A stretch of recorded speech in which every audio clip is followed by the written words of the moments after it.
closer than that just to be in an attacking position, let alone to get past. And the way he'll want to do it, surely, is to have a surplus of fuel so that he can power past using his turbo at maximum boost just for as long as it takes. And it looks to me like he's getting in position to have a go on the straight up away out of this little complex, and I think we're going to see Prost whack the boost up and see if it'll carry him past teammate Ayrton Senna right now. Senna, of course, is the same boost button and can easily respond, but they can't afford to get into a fuel war, and I think Senna has possibly responded. Well, while Ayrton Senna adopts his Maginot Line policy of they shall not pass, and especially Alain Prost, and again, Prost exits the corner just marginally faster than Senna, closes up a bit, and he seems to me to be in an even better position to challenge Senna for the lead as they come into the Mistral straight after they have cleared the right-hander they're approaching now than he was on the previous lap. Senna, Prost, Alboreto, Berger.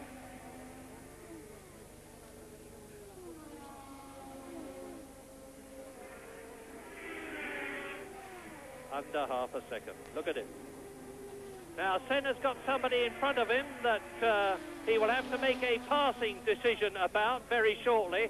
And if he makes the wrong passing decision and is held up, this would be Alain Prost's opportunity to regain the lead that he lost on lap 37, having led the race all the way up to that lap. Sixth and lapped is Alessandro Nannini, and again, Prost shows Senna the McLaren.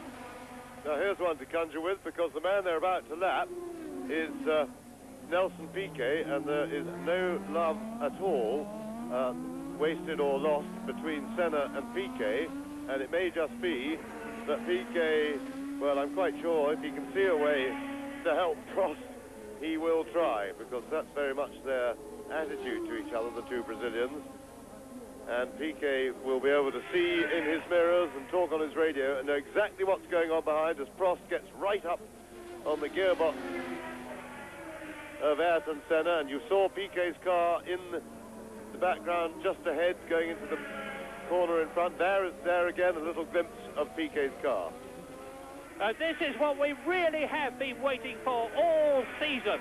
From Brazil to San Marino, from Monaco to Mexico, from Canada to Detroit, and from Detroit to here, Paul Ricard, a car-to-car, head-to-head, almost wheel-to-wheel battle for leadership of a Grand Prix between Senna, who has won 3 races, and Prost, who has won the same number. It's anybody's guess at the moment. Piquet could decide it. There was nearly a lawsuit between Piquet and Senna in Brazil in the first race, after the first race of this season. And Senna there again locks up his tyres. So Prost does not. Yes, and that caused him to make a bit of a mess of the entry into that corner. He had to turn in a little bit early as he locked that wheel.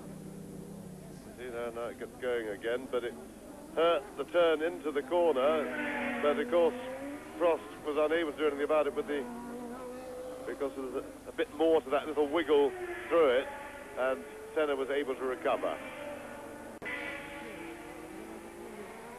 End of lap 57. And there now you see Nelson Piquet, who is in 5th position and who's going to be lapped very shortly by Senna and Prost, and he will be seeing them in his mirrors getting closer and closer. He will know from the yellow helmet that he sees sticking above the fairing of the lead McLaren that it is Ayrton Senna, the man he likes least of the 25 that he started this race against. So what is going to be Piquet's policy? Some 650 horsepower underneath the right foot of each of these drivers. Now they're getting closer and closer to Piquet, down the straight into the link road, down to turn 1, second gear. See the heat haze boiling up behind the rear wings of the two cars. It's a long time since we've seen a fight like this at a Grand Prix for the lead. And they're lapping at 1 minute 12.2 to the nearest tenth of a second, compared with the lap record of Alain Prost, 1 minute 11.6. 7 seconds. Alain Prost. Now we're getting to what could be a denouement. One more lap completed. And the important thing for Prost is that he's got to get as close as he possibly can behind Senna for when they come upon Piquet, which is now getting imminent, so that any interference from Piquet with Senna will allow Prost to be in position to snap up the opening.